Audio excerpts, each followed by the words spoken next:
मुझे बड़ा दुख हुआ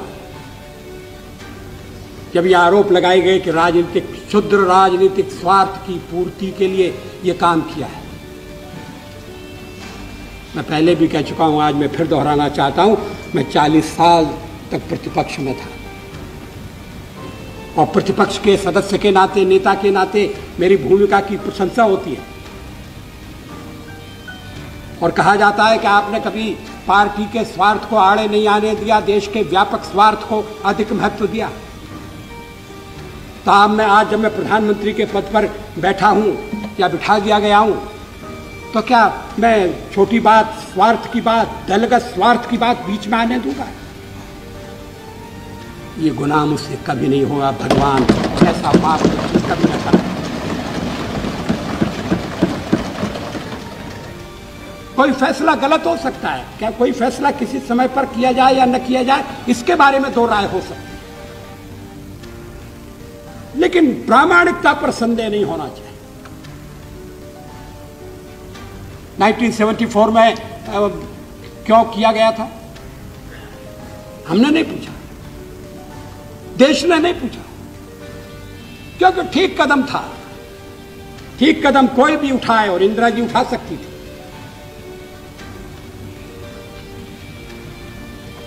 बांग्लादेश के निर्माण के समय, बांग्लादेश की मुक्ति के समय हमारे कांग्रेस के मित्रों ने इंदिरा जी का सम्मान किया, हम लोग भी उसमें शामिल थे, सारा देश साथ था। फिर चुनाव कराने का फैसला कर लिया गया। हमने इसकी आलोचना नहीं की, हमने इसके लिए किसी को दोष नहीं दिया। हमने कहा कि इंदिरा जी ने बड़ा अच्छा काम किया है, मेरे शब्द थे युग परिवर्तनकारी काम किया है, और अगर हम चुनाव में हारेंगे तो हार जाएंगे। चुनाव तो हारे जाते हैं, जीते जाते हैं, सरकारें बनती हैं, सरकारें बदलती हैं, मगर ये देश एक रहे, ये देश गौरव के साथ संपन्न हो, ये देश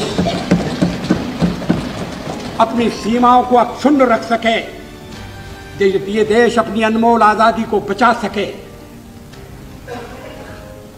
और केवल एक पार्टी का काम नहीं है, ये सरकार का काम नहीं है।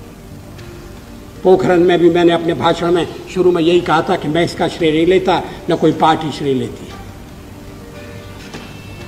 जो कुछ किया गया देश हित में किया गया। मुझे आश्चर्य हुआ जब ये सवाल उठाया गया, क्या आपने अपने नेशनल एजेंडा में जो कुछ लिखा है उसके अनुसार आपने काम नहीं किया।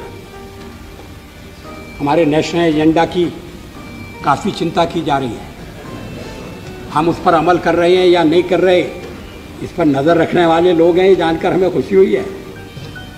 लेकिन उन्होंने अर्थ का अनर्थ कर डाला।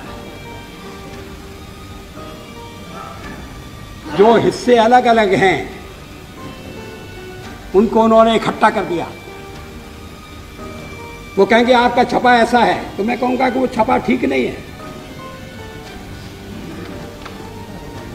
उसमें 3 मुद्दे हैं।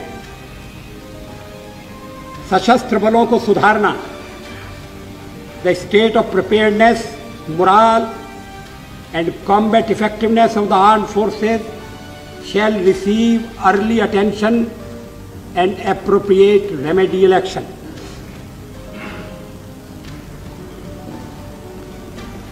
इसके बाद के वाक्य में यह कहा गया है कि we will establish a national security council, और उसका विवरण दिया गया है। और अंत में यह कहा है, सचमुच में वो पैरा अलग होना चाहिए था तो पढ़ने में कठिनाई नहीं होती, लेकिन समझने में तो कठिनाई नहीं होनी चाहिए। Towards that end, we will re-evaluate the nuclear policy and exercise the option to induct nuclear weapons. ये भाव नहीं है कि पहले सेना सबल कर ली जाएगी, सिक्योरिटी काउंसिल बना ली जाएगी, और इस सारी कसरत करने के बाद अगर परिस्थिति का तकाजा हो कि कल करो तो भी हम ये कहेंगे कि अभी हम ये नहीं कर सकते क्योंकि अभी सेनाएं सशस्त्र नहीं हैं, अभी सिक्योरिटी काउंसिल का निर्माण नहीं हुआ है। कोई भी ये अर्थ नहीं निकाल सकता। लेकिन ये अर्थ निकालने का प्रयास हुआ, हमारे साथ अन्याय हुआ। इस अवसर को लेकर प्रतिपक्ष के साथ जितना विचार विनिमय संभव था, जितना परामर्श आवश्यक था, वैज्ञानिकों के साथ जिस तरह की मुलाकातें उनकी आयोजित की गई, मैं नहीं जानता आखिर ऐसा पहले कभी हुआ हो। हम बांग्लादेश की लड़ाई लड़े थे, हम चीन से युद्ध में फंसे थे, हमने पोखरण में परीक्षण भी किया था। ये किया तो कोई एहसान नहीं किया, लेकिन मुझे अफसोस इस बात का है कि वैज्ञानिक चिदंबरम हमारे राजनीतिक चिदंबरम को समझा नहीं सके। लेकिन भाव उसका ये नहीं था। अध्यक्ष महोदय, चर्चा में और भी प्रश्न उठाए गए हैं, बड़ी लंबी चर्चा चली है।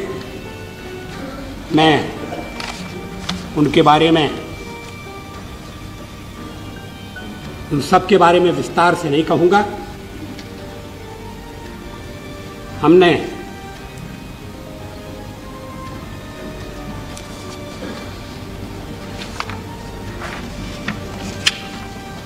कुछ फैसले किए जिनका आंशिक रूप से उल्लेख हो चुका है। तो सर साफ कर दिया जाए कि शर्मा साहब दुखद है, दिलों में ये 2 दिन गना जाएगा। इसको सब दुखद में गना जाएगा कि स्वर्ण अक्षरों में लिखा जाएगा। कुछ वक्तव्यों को लेकर गलतफहमी पैदा करने की कोशिश हुई थी। कठिनाई यह है कि अगर वक्तव्य गलत रूप में छप जाए और फिर उसको सही करने का प्रयास किया जाए तो जो सही वक्तव्य है वो उचित स्थान नहीं पाता और जो चटपटा मसालेदार मामला है वो सुर्खियां प्राप्त कर लेता है। हमारी नीति मित्रता की नीति है, इस भूखंड में शांति बनाए रखने की नीति है, विकास की नीति है।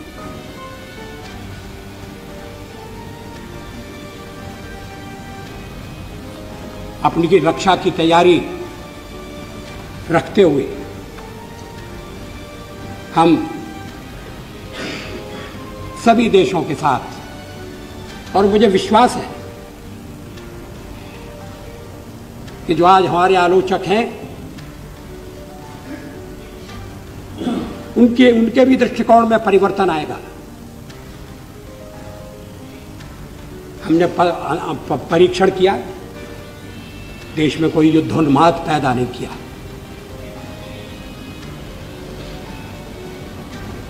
देश में परीक्षण हुआ तो स्थिति सामान्य थी।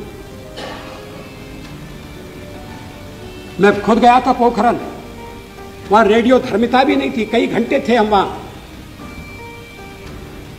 ये खबर भी छप गई कि वहां नाक में से खून निकल रहा है। किसकी नाक में से खून निकला, कितना खून निकला, ये बताने वाला कोई नहीं था। मगर यह खबर सुर्खियों में छपी और विदेशों में खास तौर से छापी गई। वहां जवान रह रहे हैं, इस वातावरण में रह रहे हैं।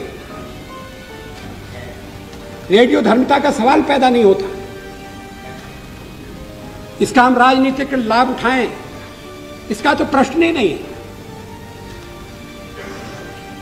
सबके सहयोग से आम समय सहमति के आधार पर नीतियों का निर्धारण करते हुए हम आगे बढ़ना चाहते हैं।